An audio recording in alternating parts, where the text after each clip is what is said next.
Hello viewers, welcome to Wrestle Bangla BD. সবার প্রথম সবার ফেভারিট আপডেট দিয়ে শুরু করব। রোমান রেইন্স এবং স্যাথ রলিন্সের যে ম্যাচ হবে সেটার প্ল্যান নিয়ে আমি আগের ভিডিওতে কথা বলেছিলাম এবং ওই ভিডিওতে স্পেকুলেশন ছিল যে স্যাথ রলিন্স ফেভারিট আছে, king of the ring tournament জিতবে, তারপর সে জিতে হয়তো রোমান রেইন্সকে চ্যালেঞ্জ করবে। আর ওই সময় কিং অফ দ্য রিং এর আপডেট ছিল যে সবচেয়ে বেশি ফেভারিট আছে কিং অফ দ্য রিং জেতার জন্য স্যাথ রলিন্স। আমরা সবাই আন্দাজ করেই ফেলেছিলাম যে স্যাথ রলিন্স জিতে হয়তো রোমান রেইন্সকে চ্যালেঞ্জ করবে, বাট এখন আপডেটটা একদমই ভিন্ন। যে স্পেকুলেশনটা ছিল সেইটা আপডেটের রিয়েলিটিতে হচ্ছে এবং এই আপডেটটা সেলফ মেড পিডব্লিউ করেছে এবং তারা বলতেছে Roman Reigns versus Seth Rollins current প্ল্যানে আছে সামারস্ল্যামে ডাব্লিউডাব্লিউ করবে। আর অবভিয়াসলি এই ম্যাচটা ডাব্লিউডাব্লিউ ওয়ার্ল্ড চ্যাম্পিয়নের জন্য হবে। স্যাথ রলিন্স তার টাইটেলটা আবার ফিরিয়ে নিতে যাবে। এইখানে আপডেটটা একটু কমপ্লিকেটেড। তারা বলতেছে ডাব্লিউডাব্লিউ সামারস্ল্যামের জন্য রোমান এবং স্যাথের ম্যাচটা প্ল্যান করতেছে, কিন্তু সবকিছু গিয়ে লিঙ্ক আপ হয় রেসেলমেনিয়া 43 কে নিয়ে। রেসেলমেনিয়া 43 তে যদি রক রেসেল করতে না পারে বা রেসেল না করে, ডাব্লিউডাব্লিউর কাছে দুইটা অপশন আছে। একটা হচ্ছে রোমান ভার্সেস ওবা, একটা হচ্ছে রোমান ভার্সেস স্যাথ। নিতে ডাব্লিউডাব্লিউ যারা আছে তারা রোমান ভার্সেস ওভার ম্যাচটাই বেশি ফেভার করতেছে। যদি রক না আসে, ডাব্লিউডাব্লিউ চাচ্ছে ওবা ফ্যামিলির সাথে রোমান রেইন্সের ম্যাচ করাতে সৌদি আরবিয়াতে রেসেলমেনিয়াতে। আর যদি রক একবার চলে আসে তাহলে রোমানের সাথে রকের ম্যাচ হবে। আমার মনে হয় রক যদি রেসেলমেনিয়াতে ম্যাচ করে তাহলে স্যাথ রলিন্সের সাথে রোমান রেইন্সের ম্যাচটা ডাব্লিউডাব্লিউ আগেই করাবে এবং মোস্ট লাইকলি স্যাথ ভার্সেস রোমান রেইন্সের এটা লাস্ট ম্যাচ হতে পারে এবং সামারস্ল্যামে হয়তো এদের চ্যাপ্টারটা একদম ক্লোজ করবে সিঙ্গেলস ম্যাচ দিয়ে। বাট যত যাই বলেন, মেইন জিনিস হচ্ছে লোকেরা চায় স্যাথ ভার্সেস রোমান রেইন্সের ম্যাচটা রেসেলমেনিয়াতে হোক। এমনিতেও রোমান স্যাথ একটা পারফেক্ট ম্যাচ রেসেলমেনিয়ার জন্য। আর যদি একবার সিঙ্গেলস ম্যাচ হয় রেসেলমেনিয়াতে তাহলে চিন্তা করেন মেইন ইভেন্টে এরা কি করতে পারে। আর যদি ইন রিং ক্যাপাবিলিটির কথা বলেন, আসলে এটা বলাই উচিত না। তাদের ইন রিং কেমিস্ট্রি কত ভালো যারা এদের ম্যাচ দেখেছেন বা এদের ফিউড দেখেছেন তারাই জানেন।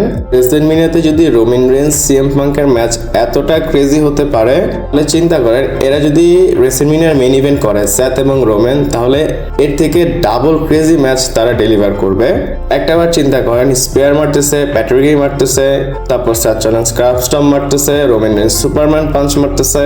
মানে এদের কেমিস্ট্রিটা আসলেই ভালো হবে যদি রেসেলমেনিয়াতে তারা মেইন ইভেন্ট করে বা ডাব্লিউডাব্লিউ তাদেরকে মেইন ইভেন্টে বুক করে। তাদের স্টোরি খুবই ভালো এবং তাদের হিস্ট্রি খুবই ভালো, হিস্ট্রি রিচ বলতে পারেন। বাট এখন আপাতত ডাব্লিউডাব্লিউ সামারস্ল্যামে এই ম্যাচটা করাতে চাচ্ছে। আবারও বলে দেই, সামারস্ল্যামে হলে রেসেলমেনিয়াতে আর এদের ম্যাচ হবে না। আপনারা কোন জায়গায় দেখতে চান এদের ম্যাচটা, সামারস্ল্যামে নাকি রেসেলমেনিয়াতে, আমাকে কমেন্ট করে জানাতে পারেন। এরপর ব্রক লেসনারের বিষয়ে কথা বলবো এবং ডাব্লিউডাব্লিউ যারা আছে তারা ব্রক লেসনারকে অ্যাডিশনাল ম্যাচের জন্য লক করার চেষ্টা করতেছে। আপডেটে বলা হচ্ছে ব্যাক স্টেজে যারা ক্রিয়েটিভে আছে তারা ডিসকাশন করতেছে সামনে যে টাইমগুলো আসবে সেই টাইমগুলোতে ব্রক লেসনার কাকে কাকে ফেস করবে।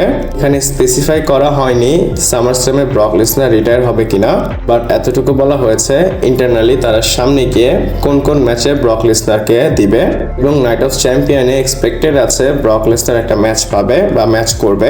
তারপর সামারস্ল্যামেও সে ম্যাচ করবে, মানে নাইট অফ চ্যাম্পিয়নে কার এগেনস্টে যাবে, সামারস্ল্যামে কার এগেনস্টে যাবে, এগুলো তারা রেডি করতেছে এবং প্ল্যান রেডি করে একদম লক করে ফেলবে। জানি না কার কার এগেনস্টে ব্রক লেসনারের সামনে ম্যাচ হবে, বাট যেই ম্যাচগুলো হবে সেগুলো এখনই লক করে ফেলতেছে। আপডেটটা আসলো, আমি ব্রক লেসনার ফ্যান, আপনারাও ব্রক লেসনারের আপডেট শুনতে ভালোবাসেন তাই আপনাদের জানিয়ে দিলাম। এরপর সামারস্ল্যামের বিষয়ে কথা বলবো। ডাব্লিউডাব্লিউ ইউএসকে এবং লিভ মর্গানের ম্যাচটাও প্ল্যান করতেছে। আপডেটে এটাও এসেছে ডাব্লিউডাব্লিউ তাদের ম্যাচটাও সামারস্ল্যামে করাবে। আর আপডেটে এসেছে সেলফ মেড পিডব্লিউ থেকে, তো তারা বলতেছে উইমেন্স ওয়ার্ল্ড চ্যাম্পিয়নশিপের জন্য ইউএসকে ভার্সেস লিভ মর্গানের ম্যাচ ডাব্লিউডাব্লিউ সামারস্ল্যামে প্ল্যান করে রেখেছে। তো ইউএসকে অপরচুনিটি পাবে লিভ মর্গানের টাইটেলের জন্য। আর আমার ফুল বিলিভ যদি একবার ইউএসকে অপরচুনিটি পায় এইখানে লিভ মর্গান তার টাইটেলটা ড্রপ করবে। আর ইউএসকার কাছে এখন খুবই পারফেক্ট একটা মোমেন্টাম, ফ্যানরা চায় তার কাছে টাইটেল আসুক। তো এমনটা হতে পারে, মেবি ইউএসকাই সামার স্ল্যামে চ্যাম্পিয়ন হয়ে যেতে পারে, এবং চ্যাম্পিয়ন হওয়ার আগে সে কুইন অফ দ্য রিং টুর্নামেন্টে যে এসেছে সেই টুর্নামেন্টেও জিততে পারে, এবং queen of the ring tournament জেতার পর সে লিভ মর্গানকে টার্গেট করবে, মানে চ্যালেঞ্জ করবে। আর আমি যদি লিভ মর্গানের রেসেলমিনার পর থেকে টাইটেল রেনের কথা বলি, খুবই খারাপ ছিল। আমার কাছে তার টাইটেল রেনটা একদমই ভালো লাগেনি। আমি পার্সোনালি চাই ইউএসকে চ্যাম্পিয়ন হোক। আপনারা কি চান আমাকে কমেন্ট করে জানাতে পারেন। এরপর আমরা কথা বলবো বেইলির বিষয়, এবং বেইলির ডাব্লিউডাব্লিউ কন্ট্রাক্ট নিয়ে আপডেট এসেছে। মাঝখান দিয়ে অনেক রুমার এসেছিল যে বেইলি ডাব্লিউডাব্লিউ লিভ করবে, মানে তার বুকিং ভালো না, এর জন্য সে ডাব্লিউডাব্লিউ ছেড়ে দিবে। বাট আপডেট এসেছে রেসেলফোর্স থেকে, এবং এটা লাইভ কিউএনএ থেকে তারা করেছে, এবং বলা হচ্ছে যে বেইলি যে কন্ট্রাক্ট ডাব্লিউডাব্লিউর সাথে সেটা এই বছর এন্ডে শেষ হয়ে যাবে, এবং ডাব্লিউডাব্লিউ টিকেও চাচ্ছে তাকে রিটেন করতে। তারা মনে করে যে বেইলি একটা লকার রুম লিডার, এবং সে লকার রুমে কন্ট্রিবিউট করতে পারবে। বাট এখন কিন্তু তাকে কোনো এক্সটেনশন অফার করা হয়নি, আর এটা শকিংও না। যখন ডিল শেষ হবে বা শেষের পর্যায়ে থাকবে তখনই তাকে অফার করা হবে। আর যদি এই বছরের এন্ডে তার ডিলটা শেষ হয়ে যায়, তাহলে অক্টোবর নভেম্বরে তার ডিলটা শেষ হবে। ডাব্লিউডাব্লিউ একটা নতুন পলিসি বের করেছে, লাস্ট ডেটে এসে তারা এক্সটার্নাল কন্ট্রাক্ট অফার করে, আর এরকম অফার করলে লাস্টে গিয়ে তো অবশ্যই ডিলটা সাইন বা তারা লক করতে পারে সুপারস্টারদের। আর দেখে মনে হচ্ছে বেইলি ডাব্লিউডাব্লিউতেই থাকবে, বেইলি কোথাও যাবে না। আর যদি যায়ও, সে হয়তো সাশা ব্যাংকসের সাথে যেতে পারে এই ডাব্লিউতে। আর যেহেতু তাকে ডিল সাইন করে লকার রুম লিডার বানাবে, বা এখনই লিডার আছে, সামনে গিয়ে আরেকটু পাওয়ার দিবে, তো বেইলি ডিল সাইন করে ডাব্লিউডাব্লিউতে থাকবে। আপনারা কি মনে করেন আমাকে কমেন্ট করে জানাতে পারেন। এরপর কথা বলবো ফ্রাইডে নাইট স্ম্যাকডাউনের বিষয়।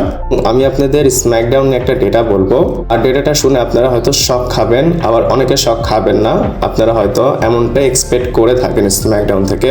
ফ্রাইডে নাইট স্ম্যাকডাউনের ভিউয়ারশিপ র্যান্ডি অর্টন চলে যাওয়ার পর 30% কমে গিয়েছে। আমি আপনাদের একটা মানে এর আগের সপ্তাহের ভিউয়ারশিপ বলি।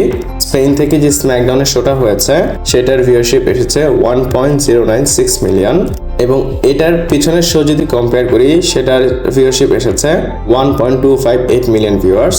মানে আগে কম ছিল, এরপরে আরো কম হয়েছে। আর এই শোগুলোতে কোডি রোজ গুন্থার সামনাসামনি এসেছিল বা তাদের ফিউড হয়েছে, আর এটা গো হোম শো ছিল ক্ল্যাশ ইন ইটলির জন্য। আর দেখেন এই স্ম্যাকডাউনের এই অবস্থা। আর ডেটাতে বলা হচ্ছে 30% কমে গিয়েছে র্যান্ডি অর্টন চলে যাওয়ার পর। রেসলমিনার পর থেকে র্যান্ডি অর্টন আর স্ম্যাকডাউনে আসতেছে না। আর আমি এটা মানি, র্যান্ডি অর্টন ড্রু ম্যাকইন্টায়ারের জন্য স্ম্যাকডাউনের ভিউয়ারশিপ ভালো আসতো, এবং আমার স্পষ্ট মনে আছে রেসলমিনার আগে র্যান্ডি অর্টন যখন ফিউডটা করলো 1.5 মিলিয়ন ভিউ আসতো, 1.6 মিলিয়ন ভিউ আসতো। আর দেখেন এখন 1 মিলিয়নে তারা চলে এসেছে। আর অবশ্যই এটা ডাব্লিউডাব্লিউ স্ম্যাকডাউনের জন্য এক্সট্রিমলি এম্বারেসিং। একটা জিনিস প্রুভ হয়, আজকের ডেটে র্যান্ডি অর্টন ড্র পয়েন্টে খুবই পাওয়ারফুল। আর সেকেন্ড জিনিস হচ্ছে র্যান্ডি কোডির ফিউডের সময় শুধু র্যান্ডির নামে ভিউয়ারশিপ আসতো। যদি কোডির নামে ভিউয়ারশিপ আসতো তাহলে এখন কেন আনতে পারতেছে না? আমি মনে করি র্যান্ডি অর্টনের নিড আছে স্ম্যাকডাউনে। আপনারা কি মনে করেন আমাকে কমেন্ট করে জানাতে পারেন।